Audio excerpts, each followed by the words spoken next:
जोहार दोस्तों, आप सभी को आपका अपना चैनल नाग पूर्णिमा फाउंडेशन में स्वागत है। आज के इस वीडियो में हम लोग चर्चा करने जा रहे हैं झारखंड में जनजातीय विद्रोह और टॉपिक रहेगा हमारा कोल विद्रोह। टॉपिक क्या रहेगा हम लोग का? कोल विद्रोह। इसके पहले अगर हम लोग देखे थे, हम लोग हो विद्रोह देखे थे ना। हो विद्रोह जो हम लोग का था 1820 से लेकर 21, इसी का मतलब बृहद रूप से यहाँ तो कुछ टाइम के लिए मतलब ये शांत हो गया था, लेकिन हो जल जाता था चूंकि नेचर से हम वो लोग मतलब स्वतंत्र रहने वाले प्रवृत्ति के लोग थे, इसलिए वो लोग ज्यादा देर तक या ज्यादा दिन तक अंग्रेजों के अधीन नहीं रह सके। और बाद में लोग फिर एक विस्तार रूप से ये लोग विद्रोह देते हैं और उसका नाम है कोल विद्रोह। क्या नाम है? कोल विद्रोह। अगर इसका कालखंड की बात किया जाए तो 1831 कोल विद्रोह का 1831 से लेकर 1832 ये कोल विद्रोह मतलब ये जो 1820 से 1821 में जो हो विद्रोह था उसको दबाया गया, उसके बाद ये कोल विद्रोह के रूप में आता है। तो अब हम लोग देखेंगे कि कोल विद्रोह जो है ये हम लोग का कोल्हान क्षेत्र में था। कौन सा क्षेत्र में था? अगर झारखंड का मैप अगर हम लोग कुछ इस तरीके से देख सकते हैं तो ये वाला जो क्षेत्र है ये हम लोग का कोल विद्रोह वाला है। लेकिन अगर इसका ये वाला जो क्षेत्र मान के चलिए, ये वाला जो हजारीबाग वाला जो क्षेत्र है HZB, हजारीबाग वाला क्षेत्र का छोड़कर ये जो कोल विद्रोह है मतलब शुरुआत तो हुआ था यहाँ से हम लोग के कोल्हान क्षेत्र से, लेकिन पूरे झारखंड में हो गया था सिर्फ हजारीबाग को छोड़कर। शुरुआत कहाँ से हुई थी? गढ़ इसको माना जाएगा, और बाकी जो पूरे झारखंड में फैल गया था। तो कोल विद्रोह आखिर जो इतना विस्तार रूप से कैसे हुआ, इसका कारण क्या था, उस पर हम लोग चर्चा करेंगे। कारण के बाद इसमें क्या ऐसा कारण हुआ कि जो तत्कालीन रूप से मतलब विद्रोह होना शुरू हो गया, तो उसको हम लोग समझेंगे धीरे धीरे। तो अगर इसका कारण के पक्ष में देखा जाए तो क्योंकि कोई भी विद्रोह होता है उसका एक कहीं भी विद्रोह हो या युद्ध हो, जो भी हो, पहले मतलब बहुत पहले से कुछ ना कुछ कारण एक इकट्ठा होते रहता है, मतलब छोटे छोटे कारण होते रहता है। बीच में कुछ एक ऐसा पॉइंट आ जाएगा जिसके बाद से वो मतलब फैल जाएगा, वो मतलब स्टार्ट हो जाएगा, तो उसको हम लोग बोलेंगे तत्कालिक कारण। तो जो मेन मेन कारण था उसको एक बार हम लोग देख लेते हैं, उसके बाद तात्कालिक कारण क्या था उस पर भी हम लोग चर्चा करेंगे। तो मेन कारण अगर देखा जाए तो 1793 में अस्थायी बंदोबस्त लागू की जाती है। और अस्थायी बंदोबस्त कौन लागू करता है? Lord Cornwallis. बंगाल का अस्थायी बंदोबस्त होता है। तो स्थायी बंदोबस्त कानून कब आया था? ये 1793 को आया था। तो इसके तहत क्या होता था कि पहले जितनी भी जमीन हुआ करती थी वो जमीन क्या होता है सामूहिक रूप से होता था, और लेकिन जैसे स्थायी बंदोबस्त लागू किया गया तो एक जमीन के एक स्वामित्व मतलब जमीन को स्वामित्व प्रदान कर दिया गया, जिसके कारण जो कबीलाई समाज था, जो मतलब बहुत सारे जो सामाजिक मतलब सामुदायिक भूमि था उसका स्वामित्व होगा। कुछ कुछ जमीन का सरकार ले लेती है जिसका कुछ कागज नहीं मिलता था। तो चूंकि जो आदिवासी लोग थे, आदिवासी लोगों के पास तो वहां उस टाइम कागज नहीं था, वो लोग के क्या था? पत्थर गाड़ी था। पत्थर गाड़ी था कि यहाँ से यहाँ ये पत्थर गाड़ दिया, यहाँ से पत्थर गाड़ दिया तो ये क्या होगा? इसका होगा, फिर इधर पत्थर इधर पत्थर। तो इस टाइप से क्या व्यवस्था था? ये पत्थर गाड़ी व्यवस्था था आदिवासी समाज में। लेकिन ब्रिटिश लोग बोले हम लोग, वो लोग बोलते हैं हम लोग पत्थर की बात नहीं समझते हैं, हम लोग को सिर्फ कागजात चाहिए। तो आदिवासी लोग जो ना पढ़ पाते तो लोग कागजात कहाँ से लाएंगे? तो जाहिर सी बात कागजात नहीं है।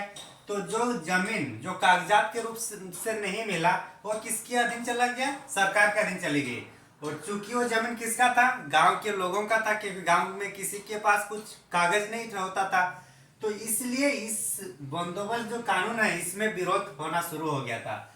तो ये एक कारण हम लोग देख लिए। दूसरा अगर हम लोग कारण की बात किया जाए जो कोल विद्रोह का एक महत्वपूर्ण कारण हुआ था तो होगा हम लोग का 1824। 1824 में एक आता है जो महुआ टैक्स, जो मतलब महुआ जो बनाते थे, महुआ जो पीते थे, जो देसी हरिया पिया जाता था गांव मतलब झारखंड के आदिवासी लोगों के द्वारा। तो वहां पे जो हमारे आदिवासी भाई बहन जो उस टाइम पीते थे वो सब जो हड़िया पीते थे उसके लिए भी टैक्स देना पड़ता था। जैसे अभी टैक्स लगता है, उसी तरह से उस टाइम भी टैक्स देना मतलब उसी टाइम से शुरू हो जाता है हंडिया पीने के लिए। और इस टैक्स का नाम है कि अब मतलब ये कब लगा है, ये आबकारी आबकारी कर लागू होना। आबकारी मतलब होता है जो शराब वाला, और इसको जो हम लोग जो क्षेत्रीय भाषा में इसको जो उस टैक्स का नाम बताया गया, उस टैक्स को बोला गया पच्चुई। क्या कहा गया, इसको मिटा देना, इसको मिटा देते हैं। समझ में आ गया कि ये जो कोल विद्रोह सिर्फ हजारीबाग को छोड़कर बाकी हर क्षेत्र में फैला हुआ था, और हजारीबाग इसलिए नहीं फैला क्योंकि वहां पे सैनिक लोग थे। तो हम लोग यहाँ आते हैं मुद्दे पे कि 1824 में जो आबादकारी कर लागू होता है उसको क्षेत्रीय भाषा में जो कहा गया पच्चुई, पच्चुई कहा गया। वो जो टैक्स है उसको क्या कहा गया, पच्चुई कर। तो ये कभी कभी एग्जाम में पूछ देता है कि जो पच्चुई कर ये किससे संबंधित है, तो किससे संबंधित होगा हम लोग का, हड़िया। हड़िया पीते हैं, देखे होंगे ना आप लोग, या आप लोग भी, सॉरी पीने वीने किसी को पीना नहीं है। तो हड़िया जो पीते थे, हड़िया पीने के लिए जो उस टाइम जो टैक्स लगता था उसको क्या कहा गया, हड़िया पीने के लिए जो टैक्स लगा उसको पच्चुई कर कहा गया है। कौन सा कर, पच्चुई कर कहा गया, आबादकारी कर। इस तो जब वो लोग एक मतलब एक मान्यता होती थी हमारे आदिवासी भाई बहनों की कि हम लोग, ये तो हम लोग का मतलब एक पेय है, पवित्र पेय है, ये लोग मानते थे, और इस पर भी सरकार टैक्स लगा रही है। तो उन लोग का जो संस्कृति है उस पर वो लोग को लग रहा है चोट पहुंच रहा है, तो इसका भी विरोध कर रहे थे लोग। आगे पॉइंट अगर देखें तो अस्थायी बंदोबस्त जो कानून होता है उसमें जो सूर्यास्त कानून एक आता था, अस्थायी बंदोबस्त के तहत एक 1794 में एक कानून आया था, सूर्यास्त सूर्यास्त कानून। इसके तहत जो जमींदार सरकार को टैक्स नहीं दे पाता था टाइम पर, एक टाइम के इवनिंग तक, और अगर नहीं दे पाता तो उसके जमीन की फिर नीलामी की जाती थी। तो उसी तरह से झारखंड में जो यहाँ का जो जमींदार लोग थे, मतलब जो शासक लोग थे, वो लोग जब टैक्स नहीं दे पा रहे थे तो क्या कर रही थी, जो अंग्रेज सरकार है वहाँ और जमींदार लोग से जमीन को छीन लेती थी, और बाकी जो दूसरे प्रदेश के लोग हैं उसको मतलब नीलामी में रखता था, तो बाकी लोग आ जाते थे खरीदने के लिए। तो उसी कारण में यहाँ पे जो होता है दिक्कुओं का उसी टाइम दिक्कुओं का प्रवेश हो जाता है, और दिक्कुओं का प्रवेश होता है तो यहाँ पे जैसे बाहरी लोग आते हैं तो यहाँ पे जो झारखंड के भोले भाले लोग हैं वो लोग पर शोषण करते हैं, माँ बेटी पर मतलब बुरी नजर से देखते हैं, मतलब उस टाइप से। तो ये सब का भी विरोध होने लगा। चौथा अगर कारण या तत्कालिक कारण देखा जाए,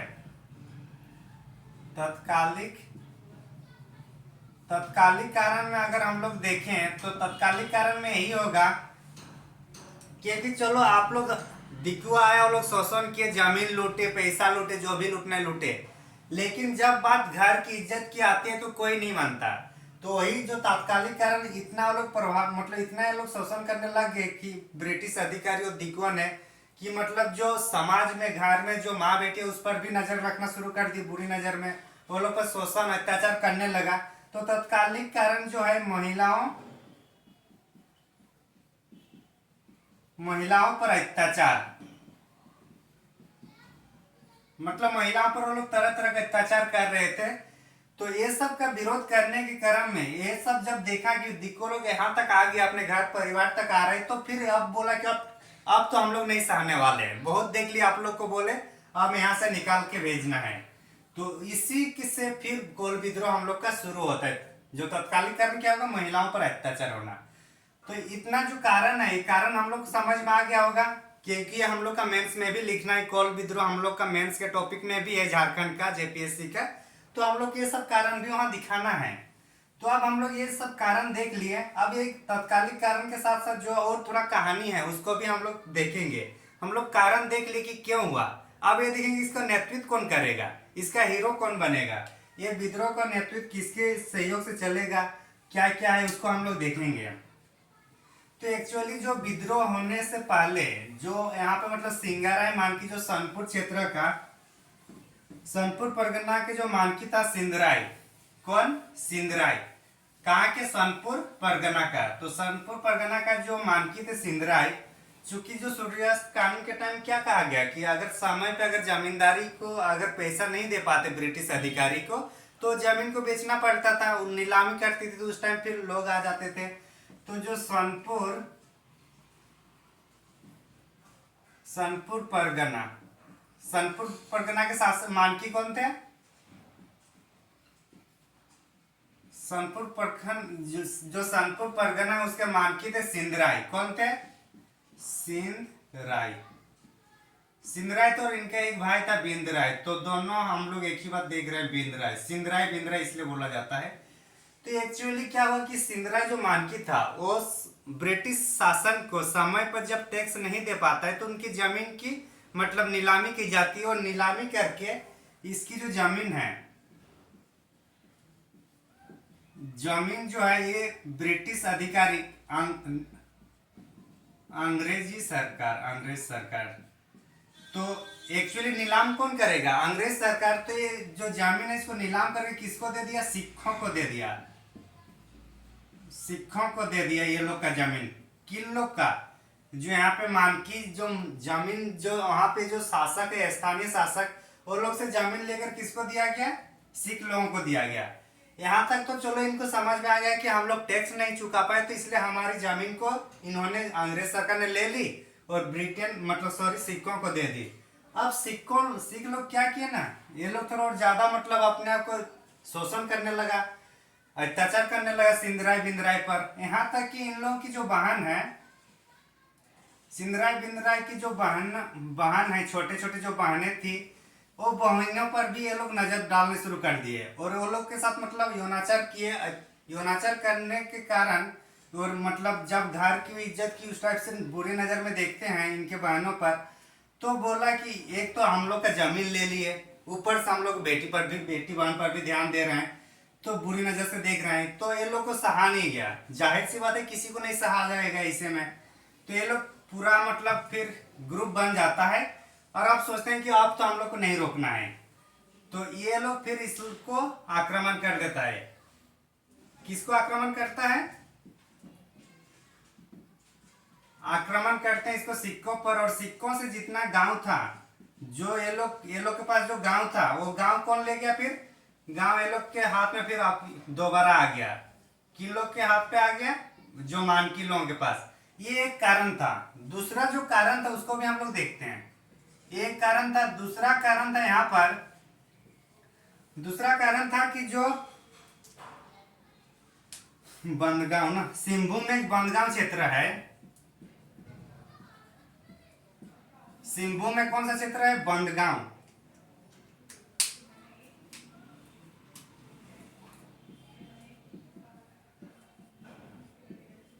सिंहभूम में बंदगांव क्षेत्र है। यहाँ का एक जो सुरगा मुंडा है, क्या नाम है?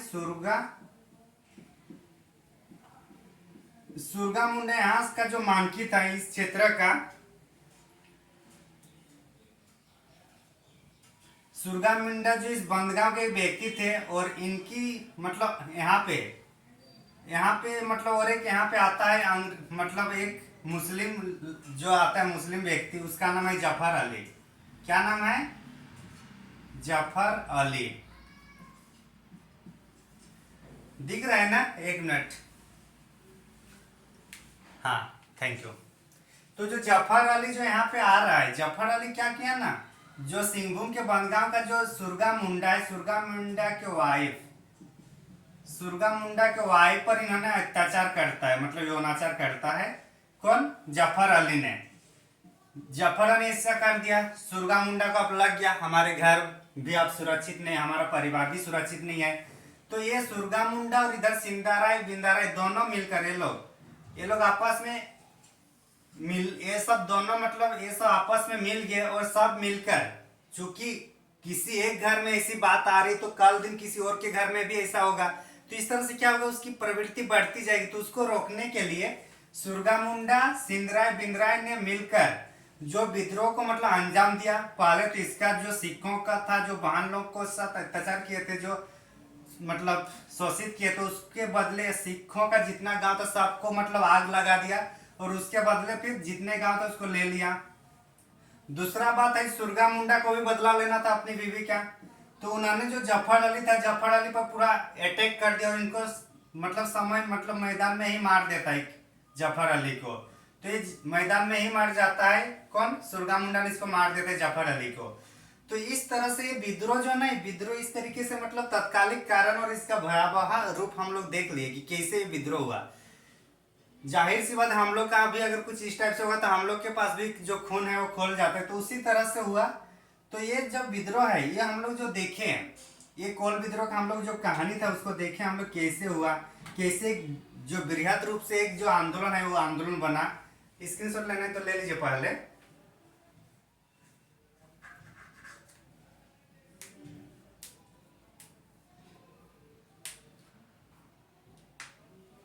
तो इतना तो समझ में आ गया होगा कहानी। अब इसको हम लोग मिटाते हैं। ये था पहला फेज वाला, ये 1831 की बात है। अब ये तो ये लोग का बदला पूरा ले लिया, लोग सब बदला ले लिए। तो इसके बाद और एक शख्स आता है और उसका नाम है बुद्धू भगत। कौन आते हैं? बुद्धू भगत। ये सिल्ली के रहने वाले हैं, रहने वाले थे। कहाँ के? सिल्ली। सिल्ली कौन सा प्रखंड में, आप लोग कमेंट करके बताइएगा। तो 1832 के आसपास कौन आ रहा है? 1832 में आ रहा है हम लोग का बुद्धू भगत। हाँ, बुद्धू भगत, गुड। बुद्धू भगत, बुद्ध भगत, एक मिनट। बुद्धू भगत ये कब आता है? ये सिल्ली के रहने वाले हैं। जब हम लोग विभूति पढ़ेंगे तो उस टाइम भी इसको एक बार देखेंगे उस टाइम। तो बुद्धू भगत जो थे ये फिर विद्रोह कर देता है, जमीन जब शोषण ये सब होता है तो इसको फिर मतलब इनके साथ साथ इनका भाई बहन बेटा जो भी था सबको मार देता है अंग्रेज पदाधिकारी, अंग्रेज लोग ने इसको मिलकर। तो इस तरह से जो अंतिम रूप से था ये 32 में है। अब अगर हम लोग पूरा विद्रोह के बारे में देखें तो विद्रोह का जो पहचान था तीर था। पहचान चिन्ह क्या था? तीर। याद रखना, पहचान चित्र क्या था? इसका पहचान चिन्ह तीर था, एरो था। कौन सा विद्रोह का? कोल विद्रोह का। कोल विद्रोह में अगर हम लोग कुछ परिणाम को अगर देखें, चूंकि ये अंतिम विद्रोह था, अंतिम मतलब कंट्रोल करना ये लोग का अंतिम संघर्ष था अंग्रेजों का। और ये लोग को जब कंट्रोल करते थे पूरे जो छोटनागपुर क्षेत्रों को लगभग कंट्रोल कर लिए होते हम, मतलब कर लिए थे। तो इस तरह से हम लोग देख लिए इसको। तो अब इसका परिणाम देखेंगे, क्योंकि विद्रोह तो हम लोग देख लिए, अब इसका परिणाम है उसको हम लोग देखते हैं एक बार।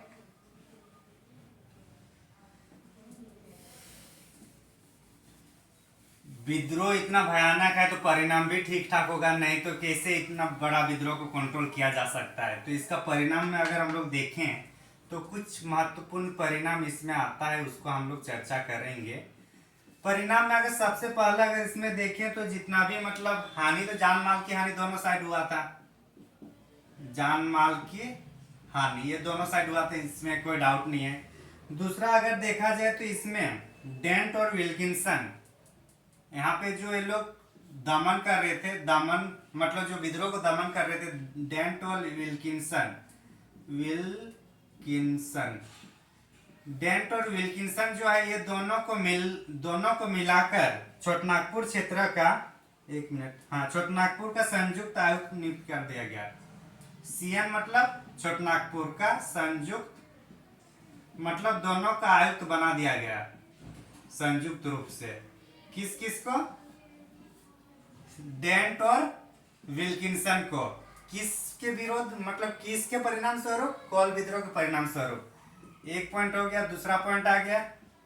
तीसरा पॉइंट अगर हम लोग देखें इसमें तो अस्थायी रूप से पुलिस बलों का गठन कर दिया गया। तो समझ में आ जाए, कॉमन सेंस है। मेन जो यहाँ पे पॉइंट है 1833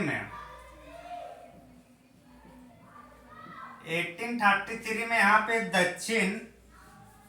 दक्षिण पश्चिम सीमा एजेंसी बना जाता है। दक्षिण पश्चिम सीमा एजेंसी,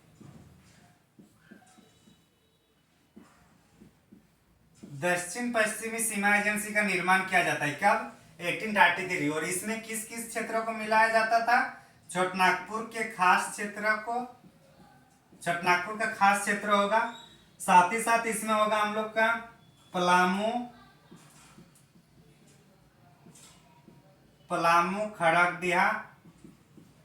खड़गडिहा मतलब ये हम लोग का खड़गडिहा कौन सा, गिरिडीह आसपास क्षेत्र जो है उसको खड़गडिहा बोला जाता था।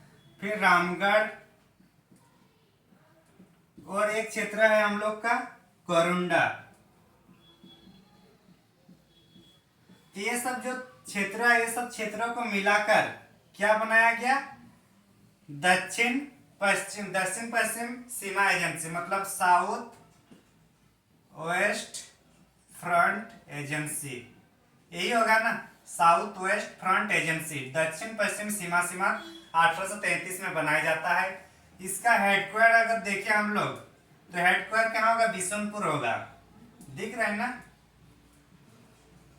बिशुनपुर या विल्किंसनगंज, विल्किंसनगंज, एक मिनट, हाँ, तो बिशुनपुर और विल्किंसनगंज इनका हेडक्वार्टर है, किसका, साउथ वेस्ट फ्रंट एजेंसी का। तो इतना तो समझ में आ गया। इतना जब जैसे परिणाम हो गया तो और एक हम लोग देखते हैं इस परिणाम के तहत ही यहाँ पे जो मतलब नागरिक प्रशासक था, प्रथम नागरिक इस क्षेत्र का, किसका, साउथ वेस्ट फ्रंट एजेंसी का जो प्रथम नागरिक प्रशासक होगा, फर्स्ट नागरिक प्रशासक, किसको बनाएगा, विल्किंसन को, किसको, विल्किंसन को,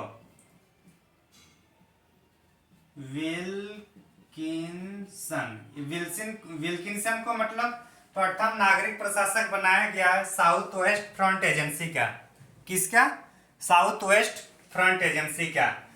तो इस तरीके से हम लोग, अच्छा, विल्किंसन को ही इनका जो प्यारा, मतलब चूंकि झारखंड के लोग उतना बोल नहीं पाते थे कि इसका नाम भी अजीब सा है, विल्किंसन, तो लोग बोले इसको और अच्छा सा नाम देने के लिए लोग किसुन साहब कहा गया, किसुन साहेब, किसुन साहब, मतलब ये इनको किसुन साहब भी कहा गया झारखंड के लोगों के द्वारा, किसको, विल्किंसन को। तो इस तरह से अगर हम लोग देखें कि जो कोल विद्रोह जो शुरू हुआ था, हो विद्रोह 1820-21 के टाइम, जो पोटो हो के द्वारा जो शुरू की गई थी हो विद्रोह, और वो धीरे धीरे जो मतलब 20 में जब उसको दमन कर दिया गया, मतलब टैक्स देने के लिए, उस टाइम टैक्स कितना दिया गया था हो विद्रोह में, 8 आना, मतलब 50 पैसा, 8 आना मतलब 50 पैसा ही होता है ना, तो 50 पैसा प्रति हल का टैक्स दिया जा रहा था, वही था ना। तो ये सब समझौता के साथ जो हो विद्रोह था, हो विद्रोह खत्म हुआ था, तो उसी को चूंकि ये लोग स्वतंत्र प्रेमी था, तो ये लोग ज्यादा दिन नहीं रह पाया अधीनस्थ, और फिर ये लोग बृहद रूप से कोल विद्रोह के रूप में आ जाता है। कोल विद्रोह जो है पूरे झारखंड में था, केवल हजारीबाग को छोड़कर, हजारीबाग को छोड़कर संपूर्ण झारखंड में था ये कोल विद्रोह। और हजारीबाग को क्यों छोड़े, वहां क्या इसका प्रभाव नहीं पड़ा, ऐसा बात नहीं है, वहां इसलिए छूटा रहा, अछूता रहा, क्योंकि यहाँ पे सैन्य लोग यहाँ पे रहते थे, सैन्य अड्डा था यहाँ पे छोटना ये हजारीबाग में, इसलिए वहां पे विद्रोह नहीं हो पाया, बाकी हर जगह विद्रोह हो जाता है। तो ये जो हम लोग कोल विद्रोह देखिए वेरी वेरी इंपॉर्टेंट है, ये ना केवल झारखंड की परीक्षा के दृष्टिकोण से बल्कि बाकी सेंट्रल एग्जाम कुछ भी हम लोग देते हैं उसके लिए महत्वपूर्ण टॉपिक है कोल विद्रोह हमारा। तो आज का वीडियो आप लोग को कैसा लगा जरूर बताइएगा। आगे हम लोग देखेंगे फिर हम लोग भूमिज विद्रोह, कौन सा विद्रोह, भूमिज विद्रोह।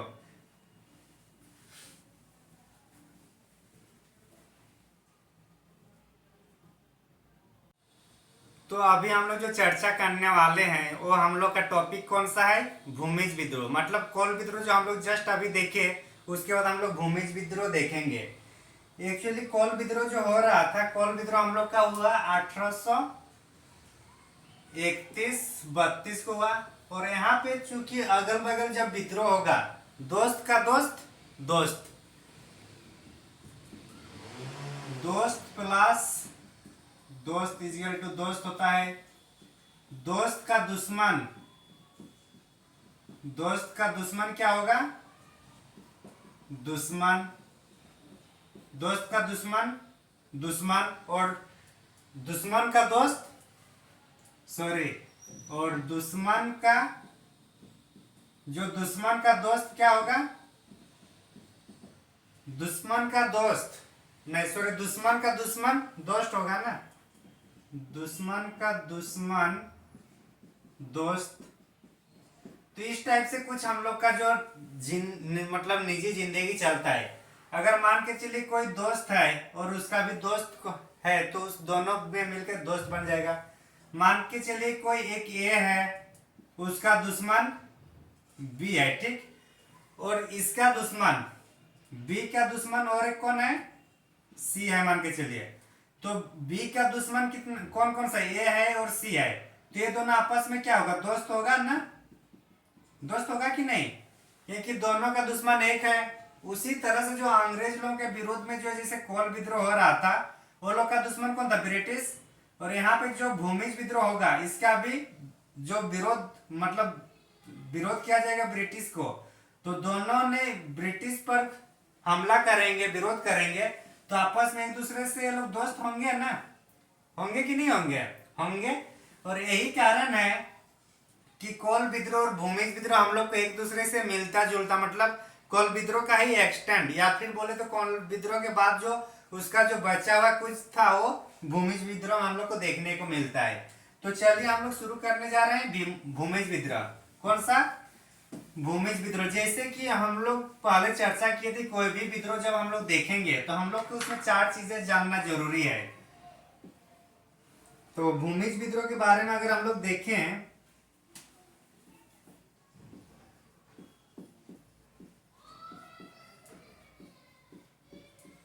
भूमिज विद्रोह जो है, इसका क्षेत्र अगर देखें तो सिंहभूम होगा, सिंहभूम और मानभूम वाला क्षेत्र। मतलब अगर झारखंड का अगर हम लोग कुछ इस तरीके से दिखाने का प्रयास करें, तो सिंहभूम क्षेत्र ये वाला होगा और मानभूम क्षेत्र ये वाला, मतलब इस साइड वाला जो है ये क्षेत्र है भूमिज विद्रोह का। इसकी कहानी अगर हम लोग देखें तो यहाँ पे एक जो शख्स जो इसका नेतृत्व करता रहता है, उसका नाम है गंगा नारायण। क्या नाम है, गंगा नारायण। गंगा नारायण इसका नेतृत्व करता है, किसका, गंगा नारायण किसका नेतृत्व करता है, भूमिज विद्रोह का। एक्चुअली क्या होता है ना कि जो गंगा नारायण है, इनके पापा शासक थे, इनके फादर्स क्या थे, शासक थे, इनके पापा शासक थे। और इसका जो चाचा है, चाचा जैसे इनका पापा का मतलब एक्सपायर मतलब हो जाता है, तो फिर ये शासक बनता है। कौन, शासक कौन बनता है, चाचा। इनका चाचा जब शासक बनता है, तो फिर इसके चाचा ने एक जो दीवान बनाता है, दीवान माधव राव को बनाता है। किसको, माधव राव को, एक मिनट, माधव राव ही है ना, अच्छा सॉरी, माधव लाल है, माधव लाल को क्या बनाता है, दीवान। कौन, इसका जो चाचा है। तो जब माधव लाल यहाँ दीवान बनता है, चूंकि इसको यहाँ से कुछ तो पैसा मिलता है ना, कॉम्पनसेशन के तरीके से, जो मतलब जो मिलता है इनको पैसा, तो ये जो शासक जो इनको पैसा दे रहा था, जो भी मतलब उस टाइम जो पैसा मतलब जिस रूप में भी इसको सहयोग दिया जा रहा था, तो माधव लाल ने ये सहयोग को हटा दिया, मतलब वहां से जाना, अब मतलब सहयोग को असहयोग में बदल दिया, मतलब अब और कुछ सहयोग नहीं दिया जाएगा। अब मतलब सहयोग नहीं देने की बात करता है कौन, माधव लाल। अब गंगा नारायण सिंह को गुस्सा आया, एक तो बोल रहा है मेरे पापा को आप लोग मार दिए, ऊपर से आप लोग शासक बने, आप दीवान भी बन गए, फिर भी आप लोग को संतुष्ट नहीं, आप बोल रहे मेरा दिन में जो पेट जो चल रहा है उसको भी आप लोग काट दिए। तो गुस्सा में आ गया कौन, गंगा नारायण। ऊपर से इस टाइम कोल विद्रोह का टाइम चल रहा था, कोल विद्रोह का समय चल रहा था ना। ये है 1832-33 की बात है, एक मिनट, हाँ 1832-33 की बात है ये। और अब यहाँ पे टाइम कोल विद्रोह चल रहा था 1831-32 में। तो अब ये लोग इसको सहयोग करने दे दिया, बोले हाँ भाई आप सही कर रहे हो। ये लोग अंग्रेजों के साथ मिलके, ये सब अंग्रेजों से मिला हुआ था ये इधर वाला, तो अंग्रेजों के साथ मिलकर इसको मतलब ये कर रहे थे तो बोला कोई बात नहीं, हम दोनों का दुश्मन एक है, और जब दुश्मन एक है तो ये दोनों आपस में क्या होगा, दोस्त हो जाएगा। तो इसी क्रम में गंगा नारायण ने इसको मार देता है, किसको, माधवलाल को इन्होंने मार देता है। गंगा नारायण ने किसको मारता है, माधवलाल को। अब जो खरसवां क्षेत्र का जो हम लोग का जो सरायकेला खरसवां है, ये वाला चूंकि ये दोनों के बीच है और सरायकेला इस बीच में है ना, सरायकेला ये बीच वाला क्षेत्र में है, दोनों की इधर मानभूम इधर सिंहभूम। सरायकेला का अंग्रेजों के साथ ठीक ठाक पटरी हमेशा से रहा है, क्योंकि 1857 में भी इसको इन्होंने साथ दिया था अंग्रेजों को। तो ये अंग्रेज अधिकारी को बोल रहा है, मतलब अंग्रेज अधिकारी यहाँ पे कौन थे, विल्किंसन थे, विल्किंसन थे। यहाँ पे जो यहाँ जो शासक था कहाँ के, खरसवां के जो शासक थे चेतन ठाकुर, इसका नाम था चेतन ठाकुर। तो चेतन ठाकुर ने बोला विल्किंसन आप टेंशन मत लो, किशुन साहेब वही है ना इनका नाम, आप टेंशन मत लो, बोल रहा मैं इनको मार के आता हूँ, किसको, गंगा नारायण को। और चेतन ठाकुर इसको जाकर इसका मुंडी मतलब मार देता है, किसको, किसको मारता है, गंगा नारायण को। और बोला ठीक है मार तो देता हूँ इसको, फिर पहचान कैसे पता चलेगा कि इसी ने मारा है कि नहीं मारा। तो क्या कर रहे हैं, इसका गर्दन को मतलब सिर को कटा हुआ सिर ले आता है, सिर जो कटा हुआ है उसको ले जाता है, उसको कहाँ पे किसको देता है, विल्किंसन। बोले वाह आप तो हम लोग को साथ और एक बार सहयोग दे दिए। तो ऊपर से जो यहाँ पे जो विल्किंसन ने, यहाँ पे जो विल्किंसन था जो यहाँ पे इनको मतलब जो मार दिया, चेतन ठाकुर ने किसको मारा, गंगा नारायण को। तो ऊपर से इन्होंने चेतन ठाकुर को इन्होंने 5,000 पैसा दिया, कितना पैसा दिया, 5,000 रुपया। हाँ तो बोले ले लो तुम्हारा क्या बोलते उसको, पुरस्कार। तो इनको पुरस्कार रूप से इसको मिला, लेकिन इनको बुर्बक है, इनको नहीं पता कि हम ही लोग के आपस में लड़ा कर बाद में यहाँ यही लोग शासन करेंगे। तो इस तरह से इन्होंने 5,000 किसको दिया, चेतन ठाकुर को, कौन, विल्किंसन ने। और नारायण, गंगा नारायण सिंह को किन्होंने मारा, चेतन ठाकुर ने। एक बार इसको देखिए, स्क्रीनशॉट लेना है तो ले लीजिए, ले लिया ना। एक बार फिर से हम लोग समझने का प्रयास करते हैं इसको। भूमिज विद्रोह होता है 1832 से 33, सिंहभूम और मानभूम वाला क्षेत्र है, मतलब ये और ये है। इसका जो नेतृत्व कर रहे थे कौन थे, गंगा नारायण। उनके सहयोगी मतलब जो माधवलाल थे, माधवलाल को कौन मारा, गंगा नारायण ने। गंगा नारायण ज्यादा इनका मतलब हंगामा हो रहा था, ज्यादा ही है इसकी मतलब ज्यादा मतलब गूंज हो रही थी। अब अंग्रेजों को भी डर लग रहा था, पता नहीं गंगा नारायण क्या करेगा आगे। तो गंगा नारायण को मतलब डर से अंग्रेज लोग बात की इनसे, किनसे, खरसवां के, बोल रहे आप तो बगल में देखो कुछ उपाय करो इनका। तो उसमें फिर चेतन ठाकुर ने इसको बोले कोई बात नहीं मैं जा रहा हूँ, और इसको मार के आ जाता है और इनका सिर के लिए ले आता है। बोलो देखो मैं मार के आ गया हूँ। उसके बदले विल्किंसन इनको 5,000 पैसा देता है। अब जो गंगा नारायण के बारे में बात कर रहे हैं, तो इसको जो अपने आदिवासी लोग हैं इसको काल का अवतार कहते थे, इसको काल का अवतार। काल का अवतार किसको माना जाता है, गंगा नारायण को। साथ ही साथ इसको बोला जाता है कि इस पर काली माँ की कृपा है, किसकी, काली माँ की कृपा है। एक कृषि हो रहा है, ठीक, काली माँ की कृपा है। तो ऐसा किसके बारे में कहा जाता है, कभी कोई क्वेश्चन पूछ देता है कि काल का अवतार किन्हें माना जाता है, तो कौन होगा, गंगा नारायण। काली माँ की कृपा किन पर प्राप्त हुई थी बोले गया तो गंगा नारायण। तो इस तरीके से हम लोग इसको समझना है। अब हम लोग थोड़ा इसका जो परिणाम है उसको भी थोड़ा देख लेंगे, क्योंकि इतना बड़ा जो हंगामा हो गया था। अच्छा, इसीलिए भूमिज जो विद्रोह है, भूमिज विद्रोह को दूसरा नाम इसको गंगा नारायण का हंगामा भी कहा जाता है। इसका दूसरा नाम क्या है, भूमिज विद्रोह का गंगा नारायण का हंगामा। अंग्रेज लोग बोले तो हंगामा कर दिया पूरा, तो इसलिए इसका नाम भी हो गया। तो उसको भी हम लोग लिख लेते हैं। अरे यार, गंगा नारायण का हंगामा। तो इन्होंने हंगामा कर दिया था। अब इसका कुछ हम लोग परिणाम को देखेंगे। कि इतना विद्रोह अगर हंगामा हुआ तो कुछ ना कुछ जरूर अमूलचूल परिवर्तन हुआ होगा, तभी तो हंगामा बोल देने। तो अंग्रेज लोग इतना जल्द तारीफ थोड़ी करेगा कुछ भी। तो इसके अगर देखिए तो जो 1853 में 1833 में रेगुलेशन एक्ट 13 के तहत जो जिला बनाया गया था, जिला यहाँ पे जंगल महल को बनाया गया था, जंगल महल को जिला बनाया गया था। तो ये जो जिला था, अब ये जिला का जिला के रूप में नहीं, मतलब इस जिला को यहाँ की जो समाप्त कर दिया था, जिला समाप्त कर दिया था। कौन सा? जंगल महल जो जिला था उसको समाप्त कर दिया गया था।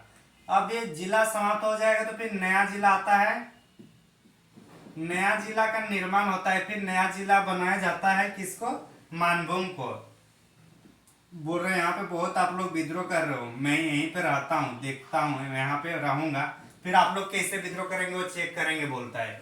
तो इसलिए नया जिला कौन होता है? मानभूम। और इसका हेडक्वार्टर कहाँ है? इसका हेडक्वार्टर जो पहला बनाया गया था मान बाजार, पहला कहाँ बनाया गया था? मान बाजार। अभी भी आप लोग सुनते होंगे मान बाजार। और फिर 1838 को फिर इसको परिवर्तन करके कहाँ बनाया जाता है? पुरुलिया। तो ये दिन का जो परिणाम स्वरूप ये सब देखने को हम लोग को मिलता है। तो देख लीजिए एक बार, ये सब परीक्षा के दृष्टिकोण से महत्वपूर्ण है। बाकी आप लोग को कैसा लगा जरूर बताइए कमेंट करके। और ये चूंकि इम्पोर्टेंट टॉपिक है तो थोड़ा हम लोग को समझने में थोड़ा टाइम लगता है। ऐसा नहीं है कि इसको हम लोग कम टाइम में नहीं कर सकते, हम लोग बुक के रूप में भी लिख सकते हैं। अगर मेरा मानना है अगर मैं बुक के रूप में ही लिखकर समझाना था तो मैं आखिर क्यों समझा रहा हूँ, वो तो बुक में भी आप लोग को देखने को मिल जाएगा। तो इसलिए थोड़ा टाइम लगेगा, लेकिन कॉन्सेप्ट को कहानी के तरीके से समझने का हम लोग प्रयास करते हैं। तो थैंक यू फॉर वॉचिंग, धन्यवाद।